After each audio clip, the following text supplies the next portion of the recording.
का तमाम ये दीवार है, कैसा ही रंगो रूप है, पैसा ही माल है। नमस्कार, आप सभी के पसंदीदा कार्यक्रम मनी सेंट्रल में आप सभी का स्वागत है। मैं हूं विपुल सिंह। हर रोज़ की तरह हम हाजिर हैं आपकी जेब से जुड़ी तमाम खबरों को लेकर के, और हर रोज़ की तरह हमारे साथ मौजूद हैं उन खबरों का विश्लेषण करने के लिए मनी 9 के संपादक अंशुमान तिवारी जी। अंशुमान सर, बहुत बहुत स्वागत है आपका। तो कार्यक्रम की शुरुआत करें उससे पहले जरा आपको बताए थे कि आज कौन सी बड़ी खबरों पर हम विस्तारपूर्वक चर्चा करने वाले हैं, और साथ ही साथ हमारे साथ आज संदीप ग्रोवर भी हमारे सहयोगी बने रहेंगे। एक खास विषय पर जो है उनसे चर्चा करेंगे, लेकिन जरा उन खबरों पर नज़र डालते हैं जिन पर हम बातचीत करने वाले हैं। ऑन द शो पर नज़र डालते हैं। बैंकों से मिल सकती है बड़ी राहत। जी हाँ, किस तरह की राहत होगी वो हम बताएंगे अंदर खबर में, और विस्तार से करेंगे उस पर चर्चा। साथ ही साथ जो ऑनलाइन खरीद आप कर रहे हैं उस पर सरकार की है टेढ़ी निगाह, कैसे बताएंगे डिटेल में आज की इस चर्चा में। साथ ही साथ चीन ने कहा आइए और भारत ने कहा नहीं, क्या है पूरी खबर, बने रहिए लगातार हमारे साथ, इस पर भी होगी विस्तार से चर्चा। साथ ही साथ लैपटॉप इंपोर्ट लाइसेंस पर अमेरिका के तीखे तेवर हैं, और साथ ही साथ चीन ने चला निवेश लुभाने का नया दांव, और गेहूं को लेकर के आफत क्या है वो हमने आपको बताई थी, लेकिन अब चावल की भी आ गई है आफत। तो इस पर भी होगी डिटेल में चर्चा। सबसे बड़ी खबर में आज हम इसको शामिल करेंगे, लेकिन बुलेटिन का आगाज करते हैं कि अगर आप बिना बीमा कराए वाहन चला रहे हैं तो आपको जल्द नोटिस मिल सकता है। रिपोर्ट्स के मुताबिक यातायात विभाग बिना बीमा वाले वाहनों पर नज़र रखने और जुर्माने का नोटिस भेजने की तैयारी कर रहा है। इसके तहत हर राज्य के बिना बीमा वाले वाहनों का डाटा प्रमुख बीमाकर्ता की तरफ से यातायात विभाग के साथ साझा किया जाएगा। बीमा नियामक इरडा ने हर राज्य के लिए एक बीमा कंपनी को जिम्मेदारी दी है। हर राज्य का जो लीड इंश्योरर होगा उसका संबंधित राज्य में बेचे गए वाहन और बीमा कराने वाले वाहनों के डेटा तक उनकी पहुंच होगी। सर, क्या वजह लगती है आपको कि सरकार ये कदम क्यों उठाने जा रही है? विपुल, वाहन बीमा वैसे भी कानून के तहत अनिवार्य है। अगर आप वाहन खरीद हैं तो उसके साथ एक निर्धारित अवधि का बीमा होना ही चाहिए। आमतौर पर ये काम ट्रैफिक पुलिस करती थी। राज्यों के ट्रैफिक नियमों के तहत आपकी गाड़ी के सारे डॉक्यूमेंट्स पूरे हैं कि नहीं है, इंश्योरेंस कंप्लीट है कि नहीं, ये जानकारी ट्रैफिक पुलिस लेती थी और ट्रैफिक पुलिस उस पर चालान करती थी। लेकिन अब यहाँ बात दूसरी तरफ से शुरू की जा रही है। भारत का जो फाइनेंशियल रेगुलेटर है, इरडा है, वो इस मामले में सक्रिय हो रहा है और ये निर्धारित करेगा कि किसी भी व्यक्ति का वाहन अगर सही बीमा के साथ सड़क पर नहीं है, बीमा उसका एक्सपायर हुआ है, तो उस पर जुर्माना लगाया जाए, अलग से उसे नोटिस भेजा जाए। और यहाँ हम ट्रैफिक पुलिस के कामकाज के साथ बीमा नियामक का काम जुड़ता हुआ देख रहे हैं। पूरी व्यवस्था कुछ इस तरह से होगी कि हर राज्य में एक कंपनी होगी जिसके पास सारे राज्य के वाहनों के बीमा के आंक के डेटा होंगे। अब चूंकि डेटाबेस तैयार है तो सरकार को ये पता चल सकता है, इरडा को पता चल सकता है कि किसकी वाहन का बीमा कब एक्सपायर हुआ है और उसे समय पर रिन्यू नहीं कराया गया। लोगों को नोटिस भी भेजे जा रहे हैं, लोगों को सूचनाएं और एसएमएस भी भेजे जा रहे हैं कि वो अपना बीमा तत्काल रिन्यू कराएं, नहीं तो उनके खिलाफ कार्रवाई हो जाएगी। ऐसा हो इसलिए रहा है विपुल कि कई जगह ऐसा पाया जा रहा है कि लोग बीमा समय पर रिन्यू नहीं करा रहे हैं। लोगों की कारें, गाड़ियाँ चल रही हैं और उनमें बीमा समय से रिन्यू नहीं हुआ है। और शायद यही वजह है कि अब इस व्यवस्था को लागू करने के लिए सिर्फ ट्रैफिक पुलिस ही नहीं, भारत का बीमा नियामक भी आगे आ गया है। और इस बीच बैंक खाते में तय लिमिट से कम पैसा जमा होने पर लगने वाली पेनाल्टी को लेकर सरकार भारतीय रिजर्व बैंक से बात कर सकती है। मीडिया रिपोर्ट्स के मुताबिक वित्त मंत्रालय के एक अधिकारी ने ये जानकारी दी है। कई बार ग्राहकों को ये पता भी नहीं होता और उसके बैंक और उसके खाते से मिनिमम बैलेंस की लिमिट के नाम पर पैसे काट लिए जाते हैं। सरकार बैंकों से सर बात आखिर में करना क्या चाह रही है, और इसको लेकर के बहुत लोगों को एक आपत्ति है कि मिनिमम अमाउंट जो रखने वाली बात है उसमें बहुत सारे लोगों को परेशानी हो जाती है, पैसे कटते रहते हैं। अब सरकार क्या चाह रही है? ये मामला थोड़ा गंभीर भी और महत्वपूर्ण भी है, और अगर सरकार इसमें चाहेगी तो शायद बैंकों को राहत देनी पड़ेगी। मामला ये है कि अगर आप किसी बैंक अकाउंट में, खासतौर से निजी बैंकों में अगर निर्धारित राशि से कम बैलेंस की तरफ चले जाते हैं तो आप एक पीनल शुल्क या दंडात्मक शुल्क लगाया जाता है। बैंकों ने जो आंकड़े बता चल रहे हैं उस हिसाब से इस तरीके के शुल्क से पिछले साल में करीब 21,000 करोड़ रुपए, पिछले 5 साल में 21,000 करोड़ रुपए जुटाए हैं। और अगर आप एसएमएस और बाकी फीस को मिला लिया जाए तो 35,000 करोड़ रुपए जुटाए हैं। इस तरीके के फीस बैंकों के बिजनेस मॉडल का ज़रूरी हिस्सा है। देखने में तो छोटी लगती हैं, 5 पैसे, 10 पैसे, 50 पैसे की, लेकिन बैंकों के चूंकि संचालन बहुत बड़े हैं तो ये फीस काफ़ी बड़ा हिस्सा है। जब भारत में बैंकिंग शुरू हुई थी और प्राइवेट सेक्टर को बैंक के अकाउंट खोलने के लिए कहा गया था, तभी से ये व्यवस्था चल रही है कि मिनिमम बैलेंस मेंटेन करना ज़रूरी है। ऐसा इसलिए होता है क्योंकि बैंक उस अकाउंट को मैनेज करने की जो कॉस्ट है वो निकालना चाहते हैं, क्योंकि अकाउंट के मैनेजमेंट की अपनी कॉस्ट है, और ऑपरेशनल है तो उसके साथ स्टाफ है, आईटी है, इसको निकालना चाह रहे हैं। सरकार इस दुविधा में है कि बहुत सारे छोटे निवेशक, बहुत सारे छोटे बचतकर्ता अब इस समस्या में फंस रहे हैं कि उनके पास कमाई नहीं है और उनके अकाउंट्स में जैसे ही पैसा निकल जाता है वैसे उन्हें खास की पेनल्टी देनी पड़ती है। चुनाव का समय, सरकार के पास बहुत सारी शिकायतें हैं जिसमें लोगों को इस मामले में दबाव महसूस हो रहा है। लेकिन सरकार रिजर्व बैंक को इस बात के लिए कैसे तैयार करेगी कि बैंकों को इस बात के लिए कन्विंस करें कि ये प्रक्रिया ना लागू की जाए, क्योंकि ये बैंकों के बिजनेस मॉडल का हिस्सा है। देखना होगा, ये जद्दोजहद दिलचस्प होगी, लेकिन अगर सरकार का दबाव बना तो फिर आपको राहत मिल सकती है। मिनिमम बैलेंस की शर्त में थोड़ी छूट हो सकती है। संभावना इस बात की कि शायद मिनिमम बैलेंस की सीमा में थोड़ी बढ़ोतरी की कमी कर दी जाए, जिससे कि आप जिस मिनिमम बैलेंस की जो सीमा उसको कम कर दिया जाए, ताकि लोगों को एक और सीमा तक पैसा निकालने की अकाउंट से छूट मिल जाए। तो देखते हैं सरकार की तरफ से क्या एक्शन लिया जाता है और ये बातचीत कैसे आगे बढ़ती है। लेकिन हाँ, अगर ऐसा होता है तो बहुत सारे लोगों को काफ़ी राहत मिल जाएगी। इधर देश में ऑनलाइन शॉपिंग के बढ़ते ट्रेंड को देखते हुए सांख्यिकी मंत्रालय ने ई-कॉमर्स कंपनियों से कहा है कि ग्रोसरी के रोजाना भाव की रिपोर्ट सरकार को सौंपें। रिपोर्ट में सूत्रों के हवाले से ये भी कहा गया कि सांख्यिकी मंत्रालय की तरफ से बिग बास्केट और रिलायंस जियो मार्ट को रोजाना भाव की रिपोर्ट देने के लिए कहा गया है। भविष्य में सरकार इस तरह की रिपोर्ट का इस्तेमाल महंगाई की रिपोर्ट तैयार करने में कर सकती है।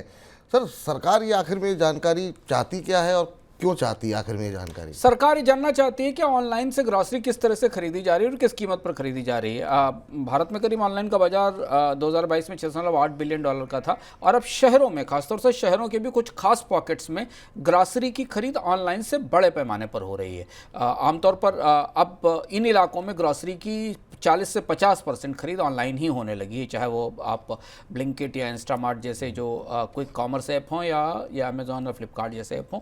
ग्रॉसरी की और जरूरी सामान की खरीद ऑनलाइन होने लगी है बिग बास्केट, जियो मार्ट जैसी कंपनियों के जरिए। और यहाँ सरकार को दो चीज़ें जानने की ज़रूरत है, और इसलिए इस पूरे मामले में सरकार की तरफ से दखल दिया जा रहा है। एक तो ये कि वो जानना चाहती है कि किस कीमत पर ये बेचा जा रहा है सामान, ताकि वो कीमत सही ढंग से रिफ्लेक्ट हो सके, बाजार में वो कीमत क्या है और ग्रॉसरी के बाजार में उसकी कीमत क्या है। आपको याद होगा कि आज से करीब 5-6 साल पहले इसी तरीके का एक मामला इलेक्ट्रॉनिक्स और बाकी खुदरा चीज़ों के बीच में भी आया था, जब ऑनलाइन कंपनियां सस्ता सामान बेच रही थीं और रिटेल स्टोर पर सामान महंगा मिलता था, और तब भारत के व्यापारियों ने इसके खिलाफ आंदोलन भी किया था, सवाल भी उठाए थे।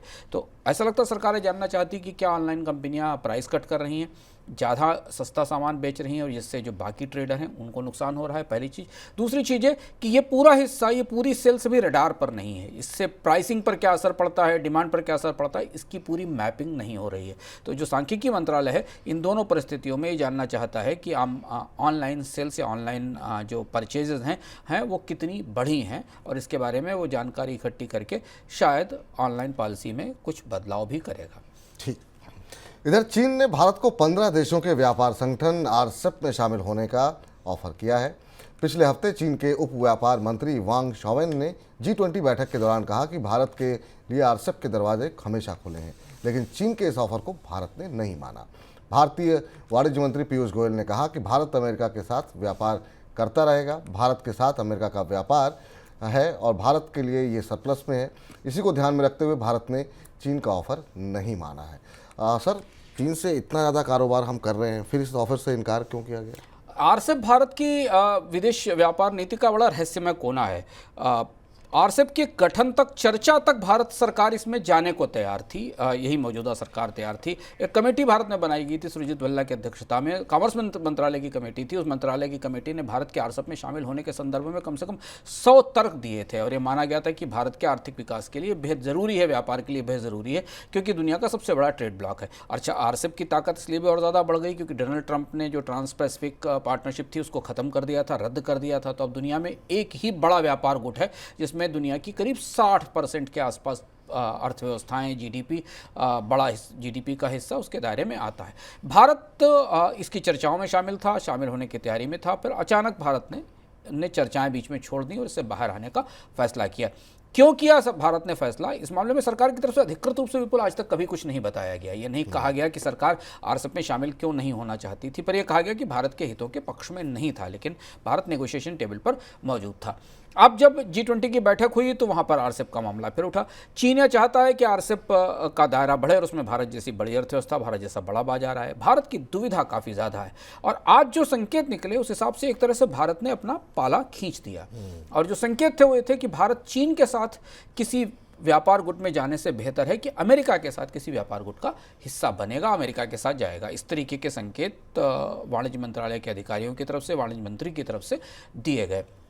अब यहाँ समझना ये है कि भारत की व्यापार भागीदारी, भारत की आयात और निर्यात की, खासतौर से आयात की सबसे बड़ी भागीदारी तो साउथ ईस्ट एशिया के देशों से। आरसेप के जो प्रमुख देश हैं उसमें आसियान के देश भी शामिल हैं, उनसे भारत का सबसे ज़्यादा कारोबार है। तो उस ग्रुपिंग में भारत नहीं जाना चाहता है। लेकिन अभी भी स्पष्ट नहीं है कि भारत किन शर्तों पर वहाँ से बाहर आया था। लेकिन हाँ, चीन ने अपनी तरफ से ये तो जरूर कह दिया है कि आरसेप के दरवाजे भारत के लिए खुले हुए हैं। तो क्या अमेरिका का दबाव है सर, ये भी मान सकते हैं कि अमेरिका का दबाव से ज़्यादा भारत चीन के साथ व्यापारिक रिश्तों को लेकर अजीब से असमंजस में हमेशा से रहता है। जैसा विपुल आपने बताया भी कि भारत की निर्भरता चीन पर बहुत ज़्यादा है, पर चीन के साथ कैसे दिखा जाए, चीन के साथ उस व्यापार ग्रुप में कैसे बैठा जाए। और दूसरी चीज़, आरसेप से भारत के निकलने की आधिकारिक रूप से तो सरकार ने कोई वजह नहीं बताई, लेकिन एक वजह जो व्यापार वार्ताओं के भीतर से निकल कर आई थी, जिनको हम फॉलो कर रहे थे और जानने की कोशिश कर रहे थे, उसमें यह था कि भारत की कोशिश ये थी कि चीन का दबदबा ना हो इस ग्रुप में। आरसेप एक तरह से चीन का सबसे बड़ा समूह हो गया था। हालांकि भारत को अगर वहाँ होता तो शायद इसे और ज़्यादा काउंटर कर सकता था, लेकिन चीन की शर्तों पर, चीन के बाजार की शर्तों पर भारत किसी ऐसे समूह में शामिल नहीं होना चाहता कूटनीतिक रूप से। तो इसलिए भी ये एक दुविधा दिखती है भारत के मन में। ठीक। इधर देश में प्रत्यक्ष विदेशी निवेश यानी एफडीआई इनफ्लो में भारी गिरावट देखने को मिली है। जून तिमाही के दौरान एफडीआई इनफ्लो 34% घट करके 10.94 अरब डॉलर रहा। पिछले जून तिमाही में ये आंकड़ा 16.58 अरब डॉलर रहा था। इस साल जून तिमाही से पहले मार्च तिमाही के दौरान भी एफडीआई में 40% से ज़्यादा की गिरावट आई थी।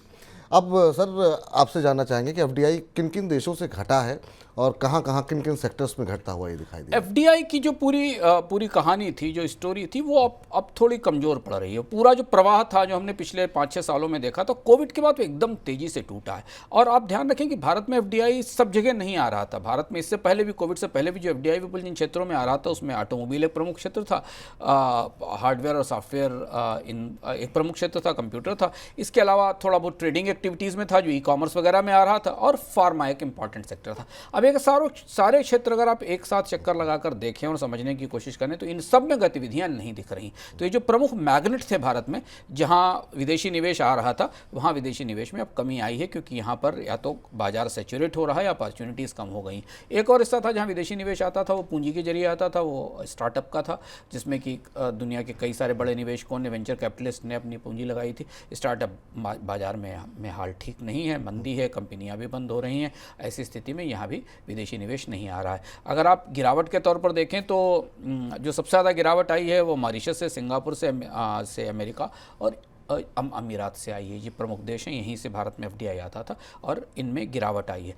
ये आंकड़ा इस बात का संकेत देता है कि भारत की एफडीआई नीति अब कुछ थक गई है, कुछ थकने लगी है, क्योंकि बहुत लंबा समय हो गया भारत को विदेशी निवेश का उदारीकरण किए हुए।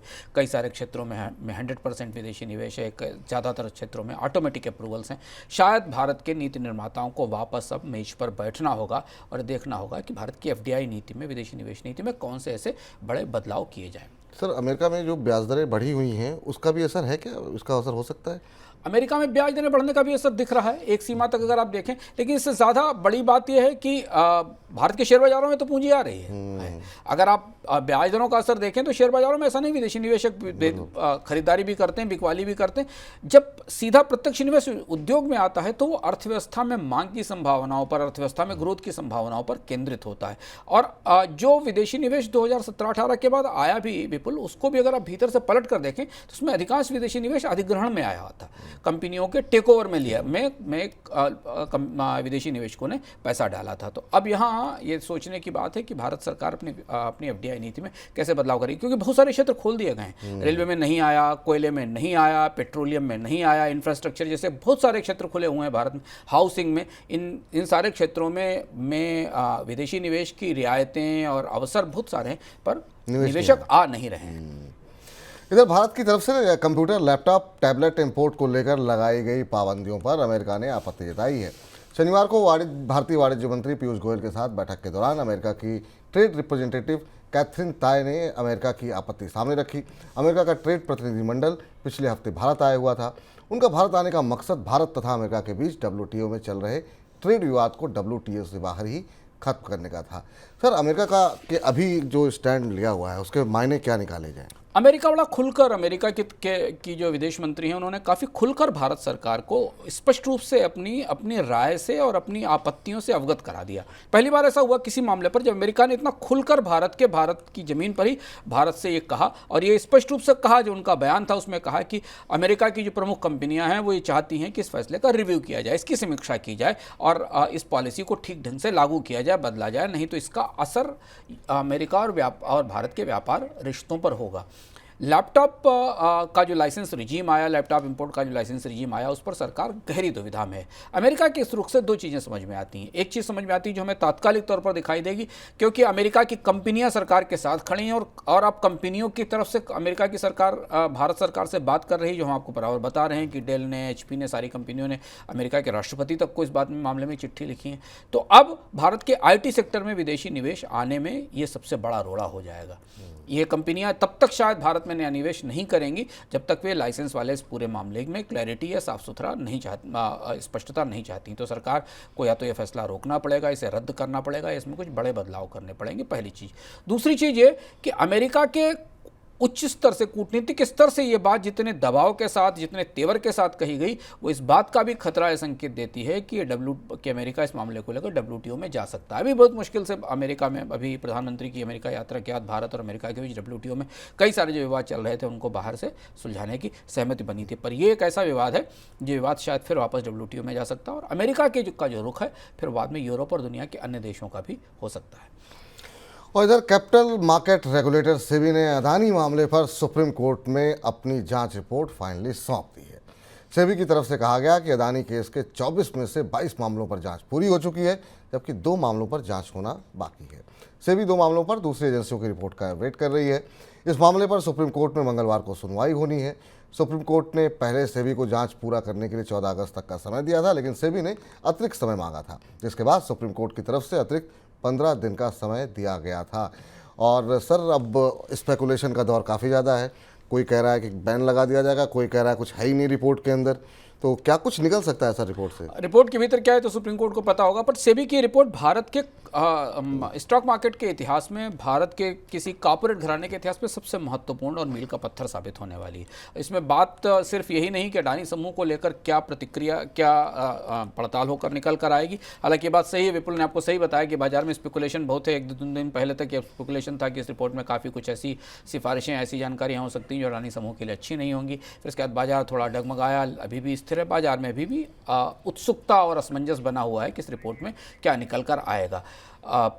2 महत्वपूर्ण बात ये कि हिंडनबर्ग की रिपोर्ट के बाद भारत के रेगुलेटर को वो सारी जांचें करनी पड़ी जो उसे खुद करनी चाहिए थी सामान्य रूप से। एक अंतर्राष्ट्रीय एजेंसी ने, एक अंतर्राष्ट्रीय शॉर्ट सेलर ने ये बताया कि अडानी की कंपनियों में रिलेटेड पार्टी ट्रांजैक्शंस हैं, अडानी की कंपनियों में जो विदेशी निवेशक पैसा लेकर आ रहे हैं उनकी पारदर्शिता के सवाल हैं। इनमें कई जगह इस तरीके का शक है भारत का ही पैसा घूम कर आया। ये सारी चीज़ें भारत के अपने रेगुलेटर को खुद जाँच करनी चाहिए थी, क्योंकि उसकी जिम्मेदारी है इस तरीके करने के लिए। क्या सेबी इस प्रक्रिया को, इन सारे आरोपों को नकारेगी जो हिंडनबर्ग के रिपोर्ट के आरोप हैं, उनको अगर नकारेगी तो सेबी के लिए किन तर्कों के आधार पर इसे स्थापित करेगी कि ऐसा नहीं हुआ, क्योंकि सेबी तो खुद पहले से 2 जांचें कर रही है अडानी समूह के पास। तो हम ये समझने की कोशिश कर सकते हैं कि क्या आ सकता है। दूसरी महत्वपूर्ण बात यह कि ये एक अपने किस्म का प्रेसिडेंट है, एक मामला, एक अपनी किस्म की नज़ीर है। सेबी की दुविधा समझना जरूरी है। सेबी चाहे तो एक ताकतवर रेगुलेटर के तौर पर उभर कर इस रिपोर्ट के बाद सामने आ सकती है और वो ऐसी परिस्थितियों में किस तरीके के कदम उठाए जाने चाहिए इसकी एक नज़ीर तय कर सकती है। इस पूरे मामले में देखना होगा। सुप्रीम कोर्ट की रिपोर्ट आ चुकी है, यही सबसे महत्वपूर्ण मामला है जहां से पता चलेगा कि क्या होगा। लेकिन हिंडनबर्ग की रिपोर्ट के बाद सेबी ने विदेशी निवेश को लेकर बहुत सारी सख्ती की हैं अलग अलग तरीके से। तो अगर उनसे आप इन्फ्रेंस ड्रा करें, उनसे कोई संदर्भ निकालने की कोशिश करें, तो इस रिपोर्ट में कुछ ना कुछ तो होगा ही, ऐसा लगता है। तो इतनी बड़ी रिपोर्ट है, सबका अब लोग इंतजार कर रहे हैं क्या रणनीति आपकी होनी चाहिए, और जैसे पब्लिक होती है निश्चित रूप से शेयर बाजार पर भी इसका असर होगा। और न सिर्फ अदानी समूह पर बल्कि अगर कुछ भी नकारात्मक निकल करके आता है तो पूरे शेयर बाजार पर इसका असर देखने को मिला। आपकी रणनीति क्या होनी चाहिए, इसके लिए आप हर रोज़ दोपहर हमारे साथ 1 से 2 में हेलो मनी 9 में ज़रूर जुड़िए। और ख़ासतौर से अब जब ये रिपोर्ट सबमिट कर दी गई है तो ख़ासतौर से हमारी नज़रें अदानी समूह पर लगी रहेंगी। इधर रिलायंस इंडस्ट्रीज लिमिटेड की 46वीं सालाना आम बैठक में ग्रुप के चेयरमैन और प्रबंध निदेशक मुकेश अंबानी ने कहा कि जियो फाइनेंशियल सर्विसेज बीमा कारोबार में दस्तक देगा। कंपनी जीवन बीमा के अलावा साधारण और स्वास्थ्य बीमा भी उपलब्ध कराएगी। उन्होंने ये भी कहा रिलायंस इंडस्ट्रीज ने पिछले 10 साल में कुल मिलाकर $150 अरब का निवेश किया है। ये किसी कंपनी का इस अवधि में अब तक का सर्वाधिक निवेश है। मुकेश अंबानी ने ऐलान किया कि जियो एयर फाइबर 19 सितंबर को गणेश चतुर्थी के मौके पर लॉन्च किया जाएगा। चलिए इस पर बातचीत करने के लिए हमारे साथ हमारे सहयोगी संदीप ग्रोवर मौजूद हैं। संदीप, इंतज़ार काफ़ी ज़्यादा था और ख़ास तौर से उम्मीदें थी कि जिस तरीके से डिमर्ज हुई है जियो फाइनेंशियल, उसको लेकर के कुछ बड़ी घोषणाएं होंगी, लेकिन ऐसा कुछ खास निकल के नहीं आई बात। इनफैक्ट जो इस कंपनी के शेयरधारक सुनना चाहते थे या लंबे समय से जिसका इंतजार था, उसको लेके कोई भी बातचीत इस एजीएम में नहीं बोली गई है। मैं एक करके कुछ बड़े ऐलान आपको बताता हूँ। सबसे पहली बात जो उन्होंने बोली, जो कि बड़ी थी, वो थी सक्सेशन प्लान को लेकर, उत्तराधिकारी को लेकर। नीता अंबानी जो कि इनकी पत्नी है मुकेश अंबानी की, उनको डायरेक्टर पद से हटा दिया गया है और इनके जो तीनों बच्चे हैं, ईशा, आकाश और अनंत अंबानी, वो अब रिलायंस इंडस्ट्रीज के बोर्ड में शामिल होते हुए दिखेंगे। पहले ये अलग अलग रिस्पेक्टिव कंपनीज के बोर्ड में थे, अलग अलग कंपनियों को हेड कर रहे थे। तो ये एक उत्तराधिकारी के तौर पे देखा जाए तो सक्सेशन प्लान को लेकर कहीं ना कहीं एक कदम है जो कि रिलायंस की ओर से उठाया गया है। हालांकि बाजार को इससे कोई ज्यादा फर्क नहीं पड़ा है। रिलायंस रिटेल की जहां तक बात है तो यहाँ पे बाजार बहुत कुछ सुनना चाहता था। बहुत बड़ी कंपनी होगी, खासतौर पे जो कतर इन्वेस्टमेंट का निवेश आया था उसके बाद 8.25 लाख करोड़ रुपए की वैल्यू हो चुकी है। और 2019 में मुकेश अंबानी ने खुद कहा था कि अगले 5 साल में हम टेलीकॉम और उसके साथ साथ रिटेल दोनों कंपनियों के आईपीओ लाने पर विचार कर रहे हैं। इसका खाका तैयार किया जाएगा। 4 साल हो चुके थे और इस बार जो शेयरधारक हैं वो बहुत बेसब्री से इंतजार कर रहे थे कि शायद रिटेल और उसके साथ साथ टेलीकॉम कारोबार, इनके आईपीओ की जो डेट है, शायद उसका अनाउंसमेंट हो सकता है। ऐसा कोई भी अनाउंसमेंट नहीं किया गया। यही एक सबसे बड़ी बात है, यही एक सबसे बड़ा निराशा की बात थी, जिस वजह से हमने देखा कि रिलायंस का जो स्टॉक है, जब एजीएम शुरू हुई तो उस समय फ्लैट था, लेकिन उसके बाद एकाएक करके 1.25% के आसपास ही गिरावट लेके बंद हुआ। आपने कहा जियो एयर फाइबर का जो अनाउंसमेंट है वो हुआ 19 सितंबर को, ये आ जाएगा। बाजार पहले से ही जानता था। और उसके साथ साथ जो 5G का पूरा रोल आउट है वो दिसंबर 2023 तक किया जाएगा। ये पिछली एजीएम में पहले ही बोला जा चुका है। उसके अलावा और कोई भी नया अनाउंसमेंट नहीं किया गया। इनफैक्ट कोई प्लान्स भी नहीं लॉन्च किए गए, जैसा बाजार मान के चल रहा था। तो एक जियो और दूसरा रिटेल, यहाँ पे आईपीओ को लेकर बाजार चाहता था कि कुछ तो बोला जाए, कुछ तो अनाउंसमेंट हो, लेकिन ऐसा कुछ भी नहीं किया गया। अब रही बात जेएफएसएल की, लिस्टिंग के बाद काफी बड़ी ऐसी बाजार की उम्मीद थी कि शायद इनका जो बिजनेस है कैसे एक्सपैंड किया जाएगा, उसको लेकर बातचीत की जाएगी। इनका ब्लैक रॉक के साथ म्यूचुअल फंड इंडस्ट्री के लिए करार है। उनके जो चीफ है उनको भी एजीएम में शामिल किया गया। लेकिन कारोबार विस्तार कैसे किया जाएगा, इंश्योरेंस की बात उन्होंने करी। 17 इंश्योरेंस अलग अलग एजेंट्स के साथ इनका करार भी है, लेकिन वहां पे भी क्लियर कट कोई ऐसा इंडिकेशन नहीं मिला है कि किस तरह से जो कारोबार है उसको बड़े पैमाने पे आगे लेकर जाया जाएगा। हाँ, एनर्जी को लेकर उन्होंने काफी सारी बातें करी, जिसमें उन्होंने ये भी कहा कि 2026 तक वो एक गीगा फैक्ट्री लगाना चाहते हैं। विंड पावर में भी एंट्री की जाएगी, 100 गीगावाट की रिन्यूएबल एनर्जी लगाई जाएगी 2030 तक। लेकिन इसको लेकर बाजार ज्यादा उत्साहित नहीं है। 2 ज्यादा बड़े मुद्दे थे, जियो और उसके साथ साथ रिटेल। इनके आईपीओ को लेकर कोई बातचीत नहीं आई। ये सबसे बड़ी सर, सक्सेशन प्लान ज़्यादा लगा, मतलब एजीएम में उम्मीदें काफ़ी थी, शेयर धारकों को हाथ तो कुछ मिला नहीं। रिलायंस की एजीएम में 2-3 महत्वपूर्ण चीज़ें देखने लायक थी। एक तो ये कि जो आपको संदीप ने विस्तार से बताया कि बाजार को उम्मीद थी कुछ ठोस सुनने की, क्योंकि हमेशा रिलायंस की बैठकों से कुछ ऐसा बड़ा निकलता है जिससे प्राइस पर असर पड़ता है, प्राइस मूवमेंट का। और रिलायंस ऐसी कंपनी है जो अपने स्टॉक प्राइस को बहुत कायदे से संभालती, संजोती और बढ़ाती है। पर धीमे धीमे रिलायंस की एजीएम से बड़ी खबरें या बड़ी चीज़ें या बड़ी योजनाएं निकलना बंद हो गई हैं, बल्कि पीछे की तरफ लौटकर $150 अरब लगाया, इस तरीके की बात हो रही। तो महत्वपूर्ण चीज़ें इसमें निकली जो हम बताएं, जो हम आम लोगों के लिए जानने की ज़रूरी है। भारतीय बाजार में एक नई प्रतिस्पर्धा शुरू हो रही है, जिसमें जियो फाइबर और एयरटेल का 5G वाईफाई आ रहा है। भारत में पहली बार ऐसा हो रहा है जब देश की मोबाइल कंपनियां ब्रॉडबैंड मार्केट की तरफ पलट कर देख रही हैं। उसकी वजह यह कि यहाँ से इंटरप्राइजेस की और बल्क यूजर्स की डिमांड तेज़ी से निकल रही है। ये वो सेवा होगी जिसमें आपको फाइबर की स्पीड वायरलेस मिलेगी, जिसको लॉन्च करने की बात है। तो रिलायंस का ये जो एयर फाइबर आएगा और एयरटेल का 5G वाईफाई है, ये एक नए तरीके का सेगमेंट क्रिएट करेंगे भारतीय बाज़ारों में, जहां घर के भीतर आप वायरलेस ब्रॉडबैंड की हाई स्पीड वायरलेस ब्रॉडबैंड का इस्तेमाल कर सकते हैं।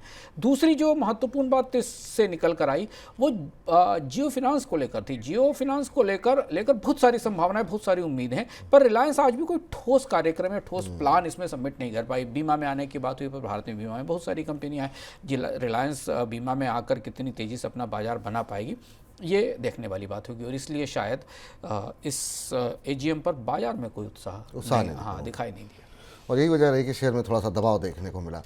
इधर करीब 4 महीने से बंद पड़ी एयरलाइन गो फर्स्ट की मुश्किलें कम होने का नाम नहीं ले रही। कंपनी को लीज पर बीमा देने वाले लेजर्स ने आरोप लगाया है कि उनकी जांच के दौरान 2 जहाज़ों के कई पुर्जे गायब मिले हैं। आयरलैंड की leasing company ASG aircraft leasing ने कोर्ट को ये जानकारी दी है। कोर्ट ने ASG के विमानों की जांच की अनुमति दी थी और ASG ने कोर्ट को सौंपे अपनी रिपोर्ट में कहा कि उसे 2 एयरबस A320 विमानों के पुर्जे गायब मिले हैं।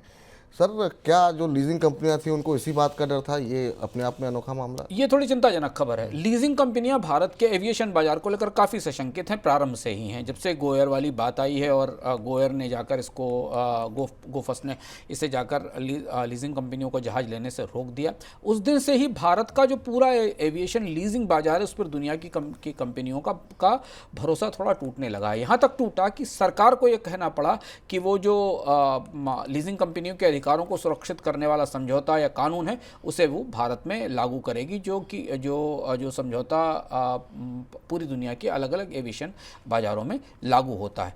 अब जब लंबी खींचतान के बाद लीजिंग कंपनियों को अपने जहाज़ों तक जाने की अनुमति मिली, कब जहाज उनके हैं, गोफस्ट के कब्जे में थे, जाने की अनुमति मिली, तो उसके भीतर से जो निकल कर आया वो भारत के एविएशन बाजार की साख के हिसाब से बेहतर नहीं है। और अब जबकि भारत में एविएशन बाजार के ग्रोथ की बात हो रही है, नए हवाई अड्डे खोलने की बात हो रही है, नई एयरलाइंस लाने की बात हो रही है, तो लीजिंग कंपनियों की निगाह में साख बेहतर होना ज़रूरी है।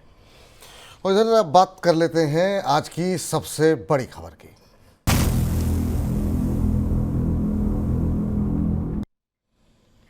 अगस्त के दौरान मानसून की बरसात की कमी का असर खरीफ फसलों की खेती पर पड़ा है। 25 अगस्त तक देश भर में दलहन, तिलहन और कपास का रकबा पिछले साल के मुकाबले पिछड़ा हुआ दर्ज किया गया, जिस वजह से इन सभी फसलों की पैदावार घटने की आशंका जताई जा रही है। दलहन का रकबा करीब 10 लाख हेक्टेयर पिछड़ा हुआ है, तिलहन की खेती करीब 2 लाख हेक्टेयर पीछे है और कपास के रकबे में 2 लाख हेक्टेयर से ज़्यादा की कमी है। इस बीच अगस्त में कम बरसात की वजह से पूरे मानसून सीजन के लिए बरसात का आंकड़ा 8% डेफिसिट में पहुंच गया है। जुलाई के दौरान बरसात 5% सरप्लस थी।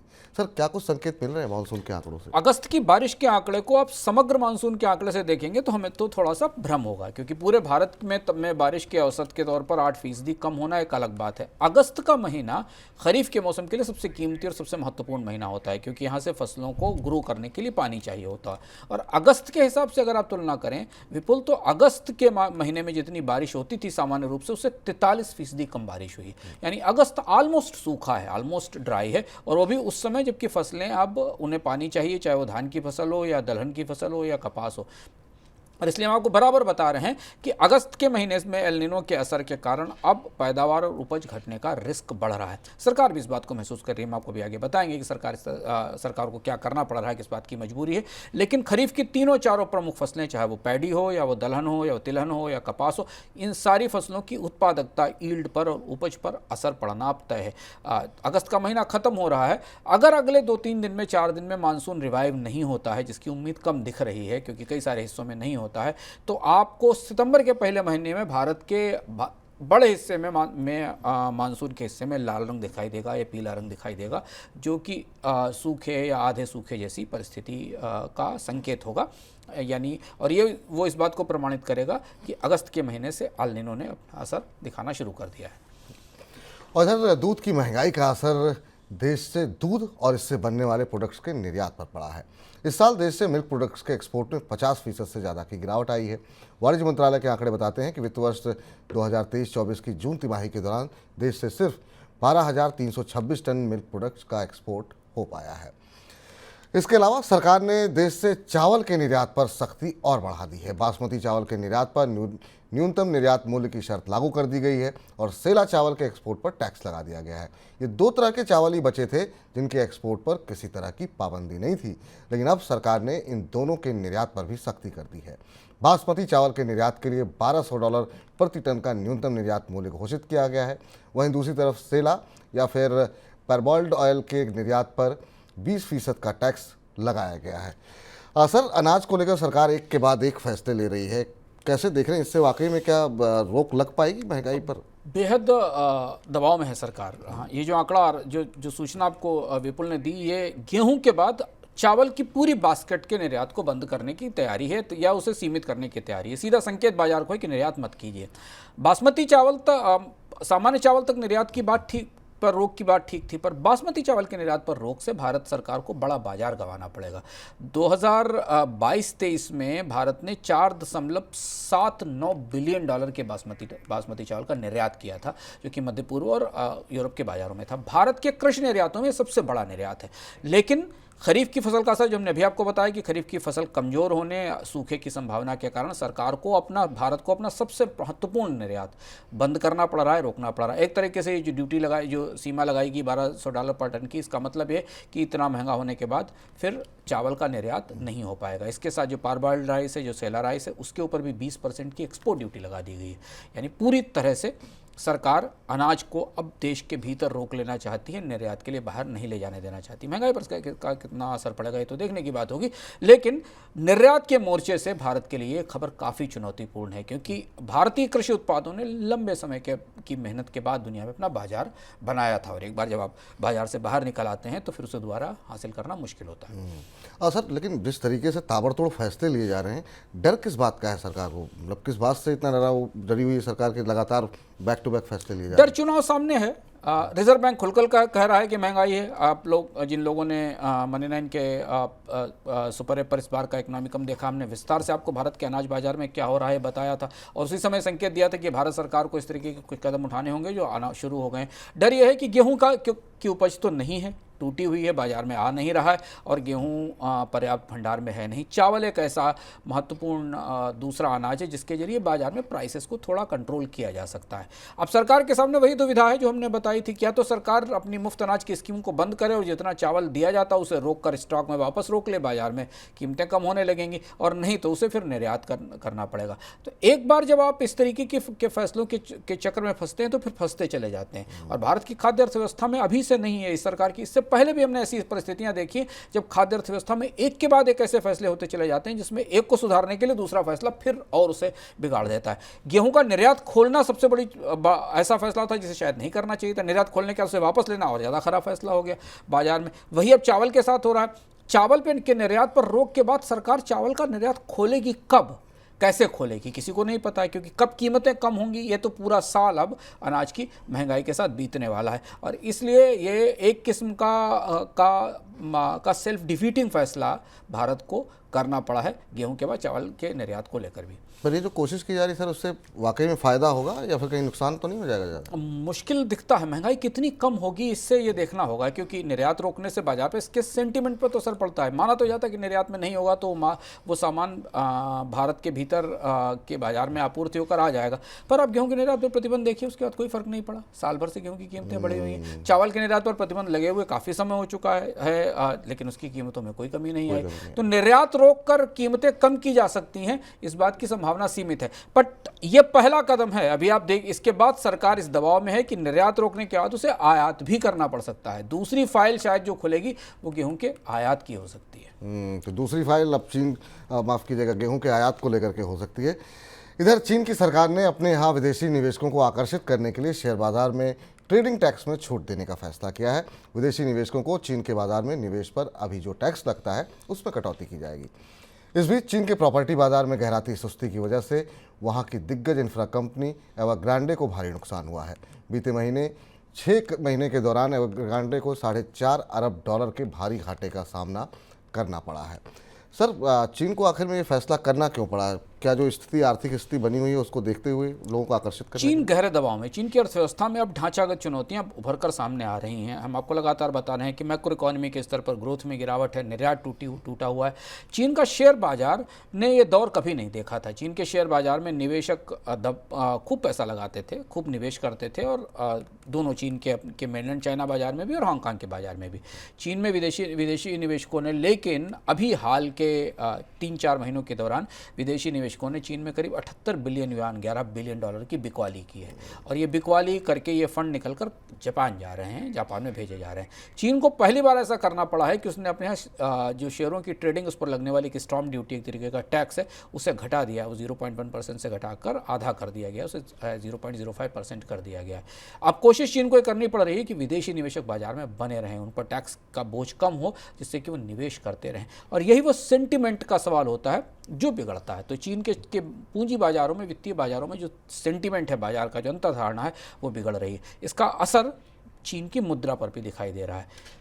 शायद कई दशकों बाद हम ऐसी स्थिति देख रहे हैं, चीन पर भी हमने विस्तार से एक इकोनॉमिक में चर्चा की थी, हम कई दशकों बाद ऐसी स्थिति देख रहे हैं विपुल, जब युआन कमज़ोर है लेकिन निर्यात नहीं बढ़ रहा है। जो चीन की सबसे बड़ी ताकत थी वो युआन की प्रतिस्पर्धात्मक रेट थी या वैल्यू थी, उसके बाद भी निर्यात नहीं बढ़ रहा। और अब चीन को ऐसी रियायतें देनी पड़ रही हैं जो कभी चीन में जिसकी संभावना शायद नहीं आकी गई थी। जी चलिए, अब और भी कुछ खबरों पर नजर डाल लेते हैं फटाफट झटपट में।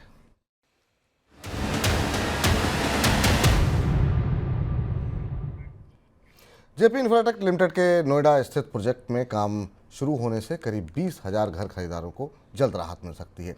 13 साल से अधूरा उनका घर का सपना पूरा हो सकता है। जेपी इंफ्रा ने ईस्ट साइड घोस्ट टाउन में कम से कम 59 अधूरे टावरों का काम शुरू करा दिया है और जल्द ही फ्लैटों को हैंडओवर कर दिया जाएगा। तो ये खबर अच्छी खबर है। टाटा ग्रुप की एयरलाइन एयर इंडिया पर आरोप है कि उसने एयरपोर्ट्स पर स्पॉट चेकिंग की फर्जी रिपोर्ट्स तैयार की है। एविएशन रेगुलेटर डीजीसीए ने अपनी ऑडिटिंग रिपोर्ट में ये आरोप लगाया है। डीजीसीए की रिपोर्ट में कहा गया कि एयरलाइन ने 3 स्टेशंस के 13 पॉइंट की स्पॉट चेकिंग रिपोर्ट भेजी है, लेकिन असल में एयरलाइन की तरफ से चेकिंग की ही नहीं गई। डीजीसीए ने यह भी कहा कि सीसीटीवी की जांच से पता चलता है कि एयर इंडिया ने चेकिंग नहीं की है।